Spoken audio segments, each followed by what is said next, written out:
ਵਾਹਿਗੁਰੂ ਜੀ ਕਾ ਖਾਲਸਾ ਵਾਹਿਗੁਰੂ ਜੀ ਕੀ ਫਤਿਹ। ਖੋਜ ਗੁਰਬਾਣੀ ਵਿੱਚ ਆਪ ਸਭ ਦਾ ਸਵਾਗਤ ਹੈ ਜੀ। ਸਭ ਨੂੰ ਜੀ ਆਇਆਂ ਜੀ। ਆਓ ਅਸੀਂ ਸਾਰੇ ਮਿਲ ਕੇ ਪਹਿਲਾਂ ਸ਼ਬਦ ਦਾ ਉਚਾਰਨ ਅਤੇ ਉਸ ਤੋਂ ਉਪਰੰਤ ਉਸ ਦੇ ਅਰਥ ਕਰਾਂਗੇ। ਅੱਜ ਸੁਖਮਨੀ ਸਾਹਿਬ ਬਾਣੀ ਦੇ 12ਵੇਂ ਸਲੋਕ ਅਤੇ 12ਵੀਂ ਅਸ਼ਟਪਦੀ ਦੀ ਵਾਰੀ ਹੈ ਜੀ। ਗੌੜੀ ਸੁਖਮਨੀ ਮਹੱਲਾ ਪੰਜਵਾਂ ਸਲੋਕ। ਸੁਖੀ ਬਸੇ ਮਸਕੀਨੀਆਂ ਆਪ ਨਿਵਾਰਤ ਲੈ, ਬੜੇ ਬੜੇ ਹੰਕਾਰਿਆ नानक गर्भ गले। अष्टपदी। जिसके अंतर राज बेमान, सो नरक पाती होवत सान। जो जाने मैं जो बनवंत, सो होवत बिष्टा का जंत। आपस क्यों कर्मवंत कहावे, जन्म रे बो जोन परमावे। तन भूम का जो करे गमान, सो मूर्ख अंधा ज्ञान। कर कृपा जिसके हृदय गरीबी वसावे, नानक तिहा मुक्त आगे सुख पावै। तनवंता होए कर गरबावै, त्रिट समान कुछ संग न जावै। बहु लश्कर मान ऊपर करे आस, पल पीतरता का होए विनाश। सब ते आप जाने बलवंत, खिन में होए जाए पसमंत। किसे न बदे आप अहंकारी, धर्म राय किस खरे कुआरी। गुर प्रसाद जाका मिटे बिमान, सो जान नानक दरगे परवान। कोट कर्म करे हो तारे, शर्म पावे सगले बेसारे। अनेक तपस्या करे अहंकार, नरक सुर्ग फिर अवतार। अनेक जतन का रातम नहीं द्रवे, हर दरगे को कैसे गवे। आपस के जो भला कहावे, तिसे भलाई निकट न आवे। सर्व की रैन जाका मन होए, कौ नानक ताकी निर्मल सोए। जब लग जाने मुझ ते कुछ होए, तब इसको सुख नाही कोय। जब बे जाने मैं कुछ करता, तब लग जो गर्भ जोन में फिरता। जब तारे को बैरी मीत, तब लग नेचल नाही चीत। जब लग मोह मगन संग माए, तब लग धर्म राय दे सजाए। गुर कृपा ते बंधन टूटे, गुर प्रसाद नानक हो छूटे। सहस खटे लख क्यों ठतावे, तृप्त न आवे माया पाछे पावे। अनेक भोग बख्या के करे, न तृप्त आवे खप खप मरे। बिना संतोख नहीं को राजे, सपन मनोरथ बिरथे सब काजे। नाम रंग सर्ब सुख होए, वडभागी किसे प्राप्त होए। करन करावन आपे आप, सदा सदा नानक हर जाप। करन करावन करने हार, इसके हाथ कहाँ बेचार। जैसी दृष्ट करे तैसा होए, आपे आप प्रभ सोए। जो कुछ कीनो सो अपने रंग, सब ते दूर सबू के संग। बूझे देखे करे विवेक, आपे एक आपे अनेक।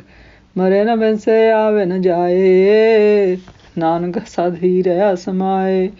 आप उपदेसे समझे आप, आपे रचा सबके साथ।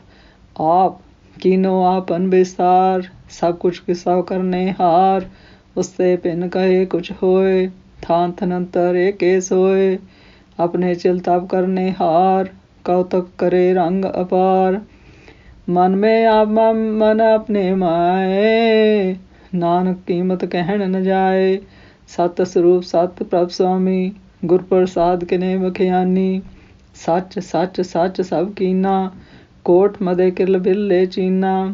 पला पला पला तेरा रूप, अत सुंदर अपार अनूप। निर्मल निर्मल निर्मल तेरी बाणी, कट कट सुनी सरवण मुखाणी। पवित्र पवित्र पवित्र पनीत, नाम जपे नानक मन प्रीत। पवित्र पवित्र पवित्र पनीत, नाम जपे नानक मन प्रीत। श्लोक। सुखी बसे मस्कीनियाँ आप निवार तले, ਵੱਡੇ ਵੱਡੇ ਹੰਕਾਰੀਆ ਨਾਨਕ ਗਰਭ ਗਲੇ। ਇਸ ਸ਼ਲੋਕ ਵਿੱਚ ਗੁਰੂ ਜੀ ਸਾਨੂੰ ਦੱਸਦੇ ਹਨ ਮਸਕੀਨੀਆਂ ਦੇ ਦੋ ਅਰਥ ਕੱਢੇ ਜਾਂਦੇ ਹਨ ਜੀ ਗੁਰਬਾਣੀ 'ਚ। ਇੱਕ ਤੇ ਬੜੇ ਬਲਵਾਨ ਵਾਲਾ, ਜਿਹੜਾ ਬਲਵਾਨ ਹੁੰਦਿਆਂ ਵੀ ਫਿਰ ਨਿਮਾਣਾ ਹੋਵੇ, ਅਤੇ ਦੂਸਰਾ ਨਿਮਰਤਾਵਾਨ ਨਿਮਾਣਾ। ਸੋ ਇਸ ਸ਼ਬਦ ਵਿੱਚ ਸ਼ਲੋਕ ਵਿੱਚ ਗੁਰੂ ਜੀ ਕਹਿੰਦੇ ਹਨ ਕਿ ਜੀਵ ਤੂੰ ਆਪਣੇ ਪਨ ਦੀ ਭਾਵਨਾ ਨੂੰ ਤਿਆਗ ਕੇ, ਭਾਵ ਆਪਣਾ ਹੰਕਾਰ ਨੂੰ ਤਿਆਗ ਕੇ, ਨਿਵਰਤਾਮਾਨ ਭਾਵ ਨੀਵਾਂ ਵਿਚਰ ਕੇ, ਗੁਰਸ਼ਬਦ ਗੁਰਬਾਣੀ ਨਾਮ ਰੂਪ ਪਰਮੇਸ਼ਰ ਦੇ ਸੁਖਪੂਰਵਕ ਵਸ ਜੀ। ਫਿਰ ਗੁਰੂ ਜੀ ਕਹਿੰਦੇ ਹਨ ਆਪਣੇ ਆਪ ਨੂੰ ਗੁਰਸ਼ਬਦ ਗੁਰਬਾਣੀ ਨਾਮ ਦੁਆਰਾ ਪਰਮੇਸ਼ਰ ਨਾਲ ਲੱਗ ਕੇ ਤੇ ਉਸ ਨੂੰ ਆਪਣਾ ਆਪ ਅਰਪਿਤ ਕਰਦੇ, ਸਾਰੇ ਹੰਕਾਰ ਤਿਆਗ ਕੇ। ਫਿਰ ਕੋਈ ਹੰਕਾਰ ਤੇ ਕੁਛ ਦੀ ਤੈਨੂੰ ਜ਼ਰੂਰਤ ਨਹੀਂ ਹੈ ਜੀ। ਭਾਵ ਆਪਣਾ ਭਾਵ ਛੱਡ ਕੇ, ਹੰਕਾਰ ਛੱਡ ਕੇ, ਆਪਣੇ ਕਿ ਮੈਂ ਸਭ ਕੁਝ ਕਰ ਰਿਹਾ, ਮੈਂ ਬੜਾ ਬਲਵਾਨ ਹਾਂ, ਮੈਂ ਬੜਾ ਅਮੀਰ ਹਾਂ, ਇੰਨੀਆਂ ਹੰਕਾਰੀ ਗੱਲਾਂ ਨੂੰ ਛੱਡ ਕੇ ਗੁਰੂ ਜੀ ਕਹਿੰਦੇ ਹਨ ਪਰਮੇਸ਼ਰ ਦੇ ਅਰਪਿਤ ਹੋ, ਨਿਮਾਣਾ ਹੋ ਕੇ। ਫਿਰ ਗੁਰੂ ਜੀ ਕਹਿੰਦੇ ਹਨ ਵੱਡੇ ਵੱਡੇ ਹੰਕਾਰੀ ਮਨੁੱਖ ਆਪਣੇ ਹੰਕਾਰ 'ਚ ਹੀ ਗਲ ਜਾਂਦੇ ਹਨ ਜੀ। ਭਾਵ ਗੁਰੂ ਜੀ ਸਾਨੂੰ ਸਾਂਝਾ ਉਪਦੇਸ਼ ਦਿੰਦੇ ਹਨ ਕਿ ਜੋ ਗੁਰਮੁਖ ਆਪਣੇ ਆਪ ਨੂੰ ਤਿਆਗ ਕੇ ਗੁਰਸ਼ਬਦ ਗੁਰਬਾਣੀ ਨਾਮ ਦੁਆਰਾ ਪਰਮੇਸ਼ਰ ਨਾਲ ਜੁੜਦੇ ਹਨ ਜੀ, ਉਹ ਹੀ ਅਸਲੀ ਨਿਮਰਤਾਵਾਨ ਮਸਕੀਨੀ ਹਨ ਜੀ। ਫਿਰ ਅਸ਼ਟਪਦੀ ਵਿੱਚ ਗੁਰੂ ਜੀ ਸਾਨੂੰ ਦੱਸਦੇ ਹਨ ਕਿ ਜਿਸ ਮਨੁੱਖ ਦੇ ਮਨ ਵਿੱਚ ਆਪਣੇ ਰਾਜ ਦਾ ਮਾਣ ਭਾਵ ਹੰਕਾਰ ਹੋਵੇ ਅਤੇ ਉਸ ਹੰਕਾਰ ਕਰਕੇ ਗਰੀਬ ਜ਼ੁਲਮਾਂ ਤੇ ਜੀਵਾਂ ਤੇ ਕਿਸੇ ਤੇ ਵੀ ਜ਼ੁਲਮ ਕਰਦਾ ਹੋਵੇ, ਫਿਰ ਗੁਰੂ ਜੀ ਕਹਿੰਦੇ ਹਨ ਕੁੱਤੇ ਵਾਂਗ ਨਰਕਾਂ ਵਿੱਚ ਪੈਂਦਾ ਹੈ ਅਤੇ ਕੁੱਤੇ ਜੂਨ ਵਿੱਚ ਪਿਆ ਰਹਿੰਦਾ ਹੈ। ਫਿਰ ਗੁਰੂ ਜੀ ਕਹਿੰਦੇ ਜੋ ਮਨੁੱਖ ਸਮਝੇ ਕਿ ਮੈਂ ਬੜਾ ਜੋਬਨਵੰਤ ਸੁੰਦਰ ਹਾਂ ਜੀ ਅਤੇ ਮੇਰੇ 'ਚ ਬੜੀ ਤਾਕਤ ਹੈ ਜੀ, ਫਿਰ ਗੁਰੂ ਜੀ ਕਹਿੰਦੇ ਹਨ ਉਹ ਗੰਦਗੀ ਦਾ ਕੀੜਾ ਬਣਦਾ ਹੈ ਜੀ।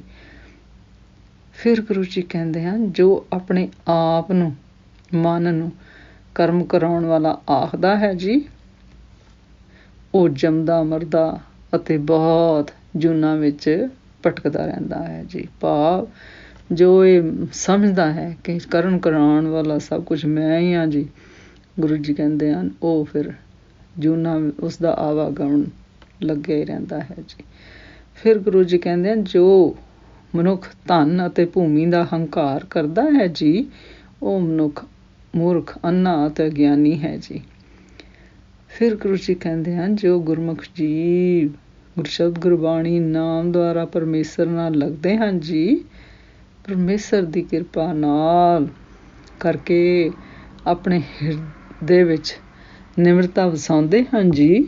ਗੁਰੂ ਜੀ ਕਹਿੰਦੇ ਹਨ ਕਿ ਉਹ ਇਸ ਲੋਕ ਵਿੱਚ ਮਾਇਆਵੀ ਬੰਧਨਾਂ ਤੋਂ ਮੁਕਤ ਹੁੰਦੇ ਹਨ ਜੀ ਅਤੇ ਲੋਕ ਪਰਲੋਕ ਵਿੱਚ ਸੁੱਖ ਪਾਉਂਦੇ ਹਨ ਜੀ। ਫਿਰ ਗੁਰੂ ਜੀ ਕਹਿੰਦੇ ਹਨ ਜੋ ਮਨੁੱਖ ਧਨਵਾਨ ਹੋ ਕੇ ਹੰਕਾਰ ਕਰਦਾ ਹੈ, ਅੰਤਕਾਲ ਨੂੰ ਇੱਕ ਤਿਨਕੇ ਜਿਤਨੀ ਵੀ ਤਰ੍ਹਾਂ ਨਹੀਂ ਸਮਝਦਾ ਜੀ। ਫਿਰ ਗੁਰੂ ਜੀ ਕਹਿੰਦੇ ਹਨ ਅਤੇ ਉਹ ਬਹੁਤ ਫੌਜ ਅਤੇ ਆਪਣੀ ਫੌਜਾਂ ਉੱਤੇ ਭਾਵ ਆਪਣੀ ਪ੍ਰਜਾ ਅਤੇ ਮਨੁੱਖਾਂ ਉੱਤੇ ਆਸ ਕਰਦਾ ਹੈ। ਗੁਰੂ ਜੀ ਦੱਸਦੇ ਹਨ ਉਸਦਾ ਇਹ ਸਭ ਕੁਛ ਪਲ ਭਰ ਵਿੱਚ ਹੀ ਨਾਸ਼ ਹੋ ਜਾਣਾ ਹੈ ਜੀ ਅਤੇ ਜੋ ਸਭ ਨਾਲੋਂ ਆਪਣੇ ਆਪ ਨੂੰ ਬਲਵਾਨ ਸਮਝਦਾ ਹੈ ਜੀ, ਉਹ ਮਰਨ ਸਮੇਂ ਉਹੀ ਸਰੀਰ ਛਿਣ ਵਿੱਚ ਭਸਮ ਹੋ ਜਾਂਦਾ ਹੈ ਜੀ। ਫਿਰ ਗੁਰੂ ਜੀ ਕਹਿੰਦੇ ਹਨ ਜੋ ਮਨੁੱਖ ਆਪ ਹੰਕਾਰੀ ਹੋ ਕੇ ਕਿਸੇ ਹੋਰ ਦੀ ਪਰਵਾਹ ਨਾ ਕਰਦਾ ਹੋਵੇ ਅਤੇ ਕਿਸੇ ਨੂੰ ਹੋਰ ਆਪਣੇ ਤੁਲ ਬਰਾਬਰ ਨਾ ਸਮਝਦਾ ਹੋਵੇ, ਫਿਰ ਗੁਰੂ ਜੀ ਕਹਿੰਦੇ ਹਨ ਅੰਤ ਵੇਲੇ ਧਰਮਰਾਜ ਦੀ ਖੁਆਰੀ ਕਰਦਾ ਹੈ ਜੀ। ਭਾਵ ਉਹ ਫਿਰ ਜਨਮ ਮਰਨ ਦੇ ਚੱਕਰ ਵਿੱਚ ਪੈਂਦਾ ਹੈ ਜੀ। ਫਿਰ ਗੁਰੂ ਜੀ ਕਹਿੰਦੇ ਹਨ ਗੁਰਸ਼ਬਦ ਗੁਰਬਾਣੀ ਨਾਮ ਦੁਆਰਾ ਪਰਮੇਸ਼ਰ ਨਾਲ ਲਿਵ ਲਗਾ ਕੇ ਅਤੇ ਗੁਰੂ ਦੀ ਕਿਰਪਾ ਨਾਲ ਹੀ ਜਿਸ ਦਾ ਅਭਿਮਾਨ ਮਿਟ ਜਾਂਦਾ ਹੈ ਜੀ, ਗੁਰੂ ਜੀ ਕਹਿੰਦੇ ਹਨ ਉਹ ਗੁਰਮੁਖ ਈਸ਼ਵਰੀ ਦਰਗਾਹ ਵਿੱਚ ਪ੍ਰਵਾਨ ਭਾਵ ਮਨਜ਼ੂਰ ਹੋ ਜਾਂਦੇ ਹਨ ਜੀ। ਫਿਰ ਗੁਰੂ ਜੀ ਕਹਿੰਦੇ ਹਨ, ਜੋ ਕੋਈ ਮਨੁੱਖ ਕਰੋੜਾਂ ਧਾਰਮਿਕ ਕਰਮ ਕਰਕੇ ਪਰ ਮਨ ਵਿੱਚ ਹਉਮੈ ਧਾਰਨ ਕਰੇ ਤਾਂ ਉਸ ਦੇ ਸਾਰੇ ਕੀਤੇ ਕਰਮ ਵਿਅਰਥ ਹਨ ਜੀ। ਉਸ 'ਤੇ ਬਸ ਥਕਾਵਟ ਹੀ ਪੱਲੇ ਪੈਂਦੀ ਹੈ ਜੀ। ਫਿਰ ਗੁਰੂ ਜੀ ਕਹਿੰਦੇ, ਜੇ ਕੋਈ ਮਨੁੱਖ ਅਨੇਕ ਤਰ੍ਹਾਂ ਦੀਆਂ ਤਪੱਸਿਆਵਾਂ ਕਰਕੇ ਉਸ ਦਾ ਹੰਕਾਰ ਕਰੇ, ਉਸ ਦਾ ਨਰਕਾਂ ਸਵਰਗਾਂ ਵਿੱਚ ਬਾਰ-ਬਾਰ ਆਉਣਾ ਜਾਣਾ ਬਣਿਆ ਹੀ ਰਹਿੰਦਾ ਹੈ ਜੀ। ਫਿਰ ਗੁਰੂ ਜੀ ਕਹਿੰਦੇ ਹਨ, ਜਿਸ ਮਨੁੱਖ ਦੀ ਆਤਮਾ ਅਨੇਕ ਪ੍ਰਕਾਰ ਦੇ ਯਤਨ ਕਰਨ ਨਾਲ ਵੀ ਦ੍ਰਿਵਤ ਭਾਵ ਕੋਮਲ ਨਹੀਂ ਹੁੰਦੀ ਜੀ, ਉਹ ਪਰਮੇਸ਼ਰ ਹਰ ਦੀ ਦਰਗਾਹ ਵਿੱਚ ਦੱਸੋ ਕਿਸ ਤਰ੍ਹਾਂ ਜਾ ਸਕਦਾ ਹੈ ਜੀ। ਆਪਣੇ ਆਪ ਨੂੰ ਜੋ ਚੰਗਾ ਖਵਾਉਂਦਾ ਹੈ ਜੀ, ਉਸ ਦੀ ਭਲਾਈ ਤਾਂ ਉਹਦੇ ਨੇੜੇ ਹੀ ਨਹੀਂ ਹੁੰਦੀ ਜੀ। ਇਹ ਤਾਂ ਸਭ ਬਾਅਦ ਦੀਆਂ ਕਹਿਣ ਦੀਆਂ ਗੱਲਾਂ ਹਨ ਜੀ। ਫਿਰ ਗੁਰੂ ਜੀ ਕਹਿੰਦੇ ਹਨ, ਜਿਸ ਦਾ ਮਨ ਸਭ ਦੀ ਚਰਨ ਧੂੜ ਹੋ ਜਾਵੇ, ਭਾਵ ਗੁਰਸ਼ਬਦ ਗੁਰਬਾਣੀ ਨਾਮ ਦੁਆਰਾ ਪਰਮੇਸ਼ਰ ਨਾਲ ਲਿਵ ਲਗਾ ਕੇ ਆਪਣੇ ਆਪ ਨੂੰ ਨਿਮਾਣਾ ਨਿਮਰਤਾ ਭਾਵ ਅਪਣਾਏ ਅਤੇ ਸਭ ਨੂੰ ਇੱਕੋ ਜਿਹਾ ਸਮਝੇ, ਸਭਨਾਂ ਵਿੱਚ ਪਰਮੇਸ਼ਰ ਵੇਖੇ ਅਤੇ ਸਭ ਨੂੰ ਇੱਕੋ ਜਿਹਾ ਸਮਝੇ। ਫਿਰ ਗੁਰੂ ਜੀ ਕਹਿੰਦੇ ਹਨ ਕਿ ਉਸ ਗੁਰਮੁਖ ਦੀ ਸ਼ੋਭਾ ਅਤ ਨਿਰਮਲ ਹੈ ਜੀ। ਫਿਰ ਗੁਰੂ ਜੀ ਕਹਿੰਦੇ ਹਨ, ਜਦ ਤੱਕ ਮਨੁੱਖ ਸਮਝਦਾ ਹੈ ਕਿ ਮੇਰੇ ਤੋਂ ਸਭ ਕੁਝ ਹੋ ਰਿਹਾ ਹੈ ਜੀ, ਭਾਵ ਮੈਂ ਕੰਮ ਕਹਿ ਕੇ ਕੰਮ ਕਰਦਾ ਹੈ, ਤਦ ਤੱਕ ਇਸ ਨੂੰ ਕੋਈ ਸੁੱਖ ਪ੍ਰਾਪਤ ਨਹੀਂ ਹੋ ਸਕਦਾ ਜੀ। ਅਤੇ ਜਦ ਤੱਕ ਇਹ ਮਨੁੱਖ ਸਮਝਦਾ ਹੈ ਜੀ ਕਿ ਮੈਂ ਜੋ ਕੁਝ ਵੀ ਕਰਦਾ ਹਾਂ ਉਹ ਮੈਂ ਹੀ ਕਰ ਰਿਹਾ ਹਾਂ, ਤਦ ਤੱਕ ਇਹ ਗਰਭ ਜੂਨਾਂ ਵਿੱਚ ਫਿਰਦਾ ਰਹਿੰਦਾ ਹੈ ਜੀ। ਭਾਵ ਇਸ ਦਾ ਆਵਾਗਮਨ ਦਾ ਚੱਕਰ ਪਿਆ ਹੀ ਰਹਿੰਦਾ ਹੈ ਜੀ। ਅਤੇ ਜਦ ਤੱਕ ਮਨੁੱਖ ਕਿਸੇ ਨੂੰ ਵੈਰੀ, ਕਿਸੇ ਨੂੰ ਆਪਣਾ ਮਿੱਤਰ ਵਜੋਂ ਧਾਰਦਾ ਹੈ ਜੀ, ਤਦ ਤੱਕ ਉਸ ਦਾ ਚਿੱਤ ਹਿਰਦਾ ਸਥਿਰ ਨਹੀਂ ਹੁੰਦਾ ਜੀ। ਅਤੇ ਜਦ ਤੱਕ ਮਨੁੱਖ ਮਾਇਆ ਦੇ ਮੋਹ ਵਿੱਚ ਲੀਨ ਰਹਿੰਦਾ ਹੈ ਜੀ, ਤਦ ਤੱਕ ਧਰਮਰਾਜ ਉਸਨੂੰ ਸਜ਼ਾ ਦਿੰਦਾ ਹੈ ਜੀ। ਫਿਰ ਗੁਰੂ ਜੀ ਕਹਿੰਦੇ ਹਨ, ਜੋ ਗੁਰਮੁਖ ਗੁਰਸ਼ਬਦ ਗੁਰਬਾਣੀ ਨਾਮ ਵਿੱਚ ਲੱਗਦੇ ਹਨ ਅਤੇ ਪਰਮੇਸ਼ਰ ਦੇ ਨੂੰ ਸਭ 'ਚ ਵੇਖਦੇ ਹਨ, ਫਿਰ ਗੁਰੂ ਜੀ ਕਹਿੰਦੇ ਹਨ, ਪਰਮੇਸ਼ਰ ਦੀ ਕਿਰਪਾ ਨਾਲ ਮਨੁੱਖ ਦੇ ਮਾਇਆਵੀ ਬੰਧਨ ਟੁੱਟਦੇ ਹਨ ਜੀ। ਅਤੇ ਫਿਰ ਗੁਰੂ ਜੀ ਕਹਿੰਦੇ ਹਨ, ਗੁਰਸ਼ਬਦ ਗੁਰਬਾਣੀ ਨਾਮ ਦੁਆਰਾ ਅਤੇ ਪਰਮੇਸ਼ਰ ਦੀ ਕਿਰਪਾ ਮਿਹਰ ਨਾਲ ਹਉਮੈ ਨਸ਼ਟ ਹੁੰਦੀ ਹੈ ਜੀ। ਫਿਰ ਗੁਰੂ ਜੀ ਕਹਿੰਦੇ ਹਨ, ਤ੍ਰਿਸ਼ਨਾਲੂ ਮਨੁੱਖ ਹਜ਼ਾਰਾਂ ਰੁਪਏ ਕਮਾਉਂਦਾ ਹੈ ਤਾਂ ਫਿਰ ਲੱਖਾਂ ਰੁਪਏ ਦੀ ਭਾਵਨਾ ਕਰਦਾ ਹੈ ਜੀ, ਅਤੇ ਉਸ ਨੂੰ ਕਮਾਉਣ ਕੇ ਵਾਸਤੇ ਉੱਠ ਕੇ ਦੌੜਦਾ ਹੈ, ਆਪਣਾ ਸਾਰੀ ਦੌੜ ਉੱਧਰ ਲਗਾ ਦਿੰਦਾ ਹੈ ਜੀ। ਉਸ ਨੂੰ ਕਦੇ ਵੀ ਤ੍ਰਿਪਤੀ ਨਹੀਂ ਆਉਂਦੀ ਜੀ, ਮਾਇਆ ਦੇ ਪਿੱਛੇ ਪਿਆ ਰਹਿੰਦਾ ਹੈ ਜੀ।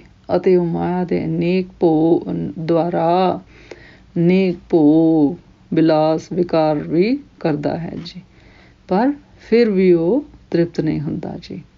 ਅਤੇ ਮਾਇਆ ਅਤੇ ਭੋਗਾਂ ਵਿਲਾਸਾਂ ਦੀ ਪ੍ਰਾਪਤੀ ਕਰਕੇ ਆਖਿਰ ਖੁਆਰ ਹੋ ਕੇ ਮਰਦਾ ਹੈ ਜੀ। ਫਿਰ ਗੁਰੂ ਜੀ ਕਹਿੰਦੇ ਹਨ, ਬਿਨਾਂ ਸੰਤੋਖ ਦੇ ਧਾਰੇ ਕੋਈ ਮਨੁੱਖ ਵੀ ਰੱਜ ਨਹੀਂ ਸਕਦਾ ਜੀ। ਉਸ ਦੇ ਸਾਰੇ ਕੰਮ ਸੁਪਨੇ ਦੇ ਮਨੋਰਥ ਵਾਂਗ ਵਿਅਰਥ ਹਨ ਜੀ। ਫਿਰ ਗੁਰੂ ਜੀ ਕਹਿੰਦੇ ਹਨ, ਗੁਰਸ਼ਬਦ ਗੁਰਬਾਣੀ ਨਾਮ ਨਾਲ ਪ੍ਰੇਮ ਕੀਤਿਆਂ, ਪਰਮੇਸ਼ਰ ਨਾਲ ਲਿਵ ਲਗਾਇਆ, ਸਭ ਸੁੱਖ ਪ੍ਰਾਪਤ ਹੋ ਜਾਂਦੇ ਹਨ ਜੀ। ਫਿਰ ਗੁਰੂ ਜੀ ਕਹਿੰਦੇ ਹਨ, ਪਰ ਇਹ ਕਿਸੇ ਵੱਡੇ ਭਾਗਾਂ ਵਾਲਿਆਂ ਨੂੰ ਗੁਰਸ਼ਬਦ ਗੁਰਬਾਣੀ ਪ੍ਰਾਪਤ ਹੁੰਦੇ ਹਨ ਜੀ। ਫਿਰ ਗੁਰੂ ਜੀ ਕਹਿੰਦੇ ਹਨ, ਕਰਮ ਕਰਾਉਣ ਵਾਲਾ ਪਰਮੇਸ਼ਰ ਆਪ ਹੀ ਹੈ ਜੀ। ਫਿਰ ਗੁਰੂ ਜੀ ਕਹਿੰਦੇ ਹਨ ਕਿ ਗੁਰਸ਼ਬਦ ਗੁਰਬਾਣੀ ਨਾਮ ਦੁਆਰਾ ਸਦਾ ਸਦਾ ਪਰਮੇਸ਼ਰ ਹਰ ਨੂੰ ਜਪਣਾ ਚਾਹੀਦਾ ਹੈ ਜੀ। ਫਿਰ ਗੁਰੂ ਜੀ ਕਹਿੰਦੇ ਹਨ, ਪਰਮੇਸ਼ਰ ਕਰਮ ਕਰਾਉਣ ਵਾਲਾ ਅਤੇ ਕਰਨ ਦੇ ਯੋਗ ਆਪ ਹੀ ਹੈ ਜੀ। ਫਿਰ ਗੁਰੂ ਜੀ ਕਹਿੰਦੇ ਹਨ, ਵਿਚਾਰ ਲਵੋ, ਇਸ ਮਨੁੱਖ ਦੇ ਹੱਥ ਕੁਝ ਨਹੀਂ ਹੈ ਜੀ, ਭਾਵੇਂ ਜਿੰਨੀਆਂ ਮਰਜ਼ੀ ਆਪਣੀਆਂ ਸਿਆਣਪਾਂ ਵਿਚਾਰਵਾਂ ਲੜਾ ਲਵੋ ਜੀ।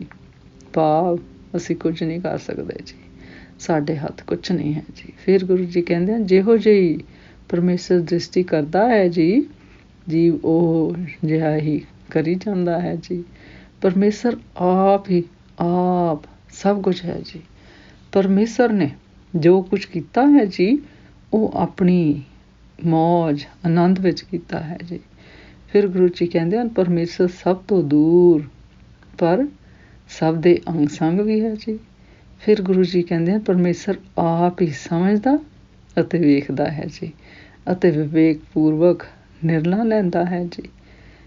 ਪਰਮੇਸ਼ਰ ਆਪ ਹੀ ਇੱਕ ਹੈ ਜੀ, ਅਤੇ ਆਪ ਹੀ ਅਨੇਕ ਹੈ ਜੀ। ਭਾਵ ਉਹ ਸਾਡੇ ਅੰਦਰ ਵੀ ਹੈ, ਬਾਹਰ ਵੀ ਹੈ, ਅਤੇ ਹਰ ਜਗ੍ਹਾ ਹੈ ਜੀ, ਹਰ ਦੇ ਅੰਦਰ ਹੈ ਜੀ। ਪਰਮੇਸ਼ਰ ਨਾ ਮਰਦਾ ਹੈ ਜੀ, ਨਾ ਜਨਮਦਾ ਹੈ ਜੀ, ਨਾ ਨਸ਼ਟ ਹੁੰਦਾ ਹੈ ਜੀ, ਅਤੇ ਨਾ ਆਉਂਦਾ ਜਾਂਦਾ ਹੈ ਜੀ। ਫਿਰ ਗੁਰੂ ਜੀ ਕਹਿੰਦੇ ਹਨ ਕਿ ਪਰਮੇਸ਼ਰ ਹਮੇਸ਼ਾ ਹੀ ਸਭ ਥਾਵਾਂ ਵਿੱਚ ਆਪ ਹੀ ਸਮਾ ਰਿਹਾ ਹੈ ਜੀ। ਫਿਰ ਗੁਰੂ ਜੀ ਕਹਿੰਦੇ ਹਨ ਪਰਮੇਸ਼ਰ ਆਪ ਹੀ ਜੀਵਾਂ ਨੂੰ ਉਪਦੇਸ਼ ਦਿੰਦਾ ਹੈ ਜੀ, ਅਤੇ ਆਪ ਹੀ ਉਹਨਾਂ ਵਿੱਚ ਵਿਆਪਕ ਹੋ ਕੇ ਸਮਝਾਉਂਦਾ ਹੈ ਜੀ। ਉਸਨੇ ਆਪ ਹੀ ਇਸ ਸਾਰੀ ਸ੍ਰਿਸ਼ਟੀ ਦੀ, ਸੰਸਾਰ ਦੀ ਰਚਨਾ ਕੀਤੀ ਹੈ ਜੀ, ਅਤੇ ਆਪ ਹੀ ਸਭ ਨਾਲ ਮਿਲਿਆ ਹੋਇਆ ਹੈ ਜੀ। ਫਿਰ ਗੁਰੂ ਜੀ ਕਹਿੰਦੇ ਨੇ ਉਸਨੇ ਆਪ ਹੀ ਆਪਣਾ ਵਿਸਤਾਰ ਕੀਤਾ ਹੈ ਜੀ। ਸਭ ਕੁਛ ਉਸ ਪਰਮੇਸ਼ਰ ਦਾ ਹੈ ਜੀ, ਅਤੇ ਉਹ ਆਪ ਹੀ ਕਰਨ ਵਾਲਾ ਹੈ ਜੀ। ਉਸ ਤੋਂ ਭਿੰਨ ਕੁਝ ਨਹੀਂ ਹੋ ਸਕਦਾ ਜੀ। ਹਰ ਸਥਾਨ ਅਤੇ ਸਥਾਨਤਾਰਾਂ ਵਿੱਚ ਉਹ ਆਪ ਹੀ ਇੱਕ ਓਂਕਾਰ ਹੈ ਜੀ। ਉਹ ਆਪਣੀ ਚੋਜ ਆਪ ਹੀ ਕਰਨ ਵਾਲਾ ਹੈ ਜੀ, ਅਤੇ ਉਹ ਬੇਅੰਤ ਰੰਗਾਂ ਵਾਲੇ ਕੌਤਕ ਤਮਾਸ਼ੇ ਕਰਦਾ ਹੈ ਜੀ। ਫਿਰ ਗੁਰੂ ਜੀ ਕਹਿੰਦੇ ਹਨ ਉਹ ਸਭ ਜੀਵਾਂ ਦੇ ਮਨ ਵਿੱਚ ਗੁਰਸ਼ਬਦ ਗੁਰਬਾਣੀ ਨਾਮ ਦੁਆਰਾ ਸਥਿਤ ਹੈ ਜੀ, ਅਤੇ ਸਭ ਦੇ ਮਨ ਵਿੱਚ ਉਸ ਪਰਮੇਸ਼ਰ ਦੇ ਵਿੱਚ ਸਮਾਏ ਹੋਏ ਹਨ ਜੀ। ਫਿਰ ਗੁਰੂ ਜੀ ਕਹਿੰਦੇ ਹਨ ਕਿ ਉਸ ਪਰਮੇਸ਼ਰ ਦੀ ਕੀਮਤ ਦਾ ਕਥਨ ਨਹੀਂ ਹੋ ਸਕਦਾ ਜੀ। ਫਿਰ ਗੁਰੂ ਜੀ ਕਹਿੰਦੇ ਹਨ ਉਹ ਪਰਮੇਸ਼ਰ ਪਿੱਛੇ ਸੱਤ ਸੀ, ਸੱਚ ਸੀ, ਹੁਣ ਵੀ ਸੱਤ ਹੈ, ਭਾਵ ਸੱਚ ਹੈ, ਅੱਗੇ ਵੀ ਸੱਤ ਸਰੂਪ ਹੈ ਜੀ, ਅਤੇ ਹੋਵੇਗਾ ਜੀ। ਸਭ ਦਾ ਸਵਾਮੀ ਅਤੇ ਸਦਾ ਸਦੀਵ ਹੋਂਦ ਵਾਲਾ ਹੈ ਜੀ। ਫਿਰ ਗੁਰੂ ਜੀ ਕਹਿੰਦੇ ਹਨ ਸਤਿਗੁਰਾਂ ਦੇ ਉਪਦੇਸ਼ ਗੁਰਸ਼ਬਦ ਗੁਰਬਾਣੀ ਨਾਮ ਦੁਆਰਾ ਜਿਸ ਨੇ ਏਕ ਓਂਕਾਰ ਸਤਿਨਾਮ ਮੰਤਰ ਨੂੰ ਜਪਿਆ ਹੈ ਜੀ, ਉਹਨਾਂ ਨੇ ਪਰਮੇਸ਼ਰ ਨਾਲ ਆਪਣੀ ਲਿਵ ਲਗਾ ਕੇ ਸਤ ਸਰੂਪ ਪਰਮੇਸ਼ਰ ਦੇ ਨਾਲ ਉਹ ਲੱਗ ਗਏ ਹਨ ਜੀ। ਉਹ ਵੀ ਇੱਕ ਸਾਚੀ ਹੋ ਗਏ ਹਨ ਜੀ। ਕਿਉਂਕਿ ਉਹਨਾਂ ਨੇ ਸੱਚੇ ਹਿਰਦੇ ਨਾਲ ਉਸ ਸਤ ਸਰੂਪ ਸੱਚ ਨਾਲ, ਗੁਰਸ਼ਬਦ ਗੁਰਬਾਣੀ ਨਾਮ ਸੱਚ ਨਾਲ ਲਿਵ ਲਗਾ ਜਪ ਕੇ ਸੱਚ ਪਰਮੇਸ਼ਰ ਨਾਲ ਲੱਗੇ ਹਨ ਜੀ। ਫਿਰ ਗੁਰੂ ਜੀ ਕਹਿੰਦੇ ਹਨ ਗੁਰੂ ਦੀ ਕਿਰਪਾ ਨਾਲ ਕਿਸੇ ਵਿਰਲੇ ਨੇ ਹੀ ਉਸ ਨੂੰ ਵਿਖਾਨ ਕੀਤਾ ਹੈ ਜੀ। ਭਾਵ ਕਿਸੇ ਵਿਰਲੇ ਨੇ ਹੀ ਗੁਰਸ਼ਬਦ ਗੁਰਬਾਣੀ ਨਾਮ ਧਾਰ ਕੇ ਉਸ ਨੂੰ ਆਪਣੇ ਅੰਦਰ ਹੀ ਵੇਖਿਆ ਹੈ ਜੀ। ਫਿਰ ਗੁਰੂ ਜੀ ਕਹਿੰਦੇ ਹਨ ਉਸ ਪਰਮੇਸ਼ਰ ਨੇ ਸੱਚ ਹੀ ਸੱਚ ਸਿਰਜਿਆ ਹੈ ਜੀ, ਪਰ ਇਹ ਤੱਥ ਕਰੋੜਾਂ ਵਿੱਚੋਂ ਕਿਸੇ ਵਿਰਲੇ ਨੇ ਹੀ ਸਮਝਿਆ ਹੈ ਜੀ। ਫਿਰ ਗੁਰੂ ਜੀ ਕਹਿੰਦੇ ਹਨ ਹੇ ਪਰਮੇਸ਼ਰ ਤੇਰਾ ਗੁਰਸ਼ਬਦ ਗੁਰਬਾਣੀ ਨਾਮ ਰੂਪ ਅਤੇ ਸ੍ਰੇਸ਼ਟ ਅਥਵਾ ਸਭ ਤੋਂ ਉੱਤਮ ਹੈ ਜੀ, ਅਤ ਸੁੰਦਰ, ਅਪਾਰ ਅਤੇ ਅਨੂਪ ਹੈ ਜੀ। ਫਿਰ ਗੁਰੂ ਜੀ ਕਹਿੰਦੇ ਹਨ ਹੇ ਪਰਮੇਸ਼ਰ ਤੇਰੀ ਬਾਣੀ ਗੁਰਸ਼ਬਦ ਗੁਰਬਾਣੀ ਨਾਮ ਨਿਰਮਲ, ਅਤ ਨਿਰਮਲ ਹੈ ਜੀ। ਉਹ ਨਾਮਾ ਰੂਪ ਬਾਣੀ ਹਰ ਇੱਕ ਸਰੀਰ ਵਿੱਚ ਕੰਨਾਂ ਨਾਲ ਸੁਣੀ ਜਾ ਰਹੀ ਹੈ ਜੀ, ਅਤੇ ਰਸਨਾ ਜੀਭਾਂ ਦੁਆਰਾ ਵਿਖਾਨੀ ਜਾ ਰਹੀ ਹੈ ਜੀ। ਫਿਰ ਗੁਰੂ ਜੀ ਕਹਿੰਦੇ ਹਨ, ਜੋ ਗੁਰਮੁਖ ਮਨ ਵਿੱਚ ਪ੍ਰੇਮ ਪੂਰਵਕ ਪ੍ਰੇਮ ਨਾਲ, ਸੱਚ ਨਾਲ ਉਸ ਸੱਚ ਗੁਰਸ਼ਬਦ ਗੁਰਬਾਣੀ ਨੂੰ ਧਾਰ ਕੇ ਪਰਮੇਸ਼ਰ ਦਾ ਨਾਮ ਜਪਦੇ ਹਨ ਜੀ, ਉਹ ਪਵਿੱਤਰ ਪਵਿੱਤਰ ਪਵਿੱਤਰ ਭਾਵ ਪੁਨੀਤ ਪਾਵਨ ਹੋ ਜਾਂਦੇ ਹਨ ਜੀ। ਉਸ ਸੱਚ ਨਾਲ ਹੀ ਮਿਲ ਜਾਂਦੇ ਹਨ, ਨਿਰਮਲ ਹੋ ਕੇ ਪਵਿੱਤਰ ਹੋ ਕੇ ਮਿਲ ਜਾਂਦੇ ਹਨ ਜੀ।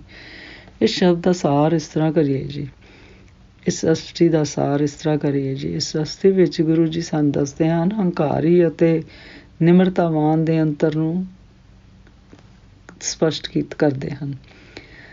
ਗੁਰੂ ਜੀ ਕਹਿੰਦੇ ਹਨ, ਸੰਸਾਰਿਕ ਪ੍ਰਾਪਤੀਆਂ ਨਾਲ ਮਨੁੱਖ ਹੰਕਾਰੀ ਹੋ ਜਾਂਦਾ ਹੈ ਜੀ।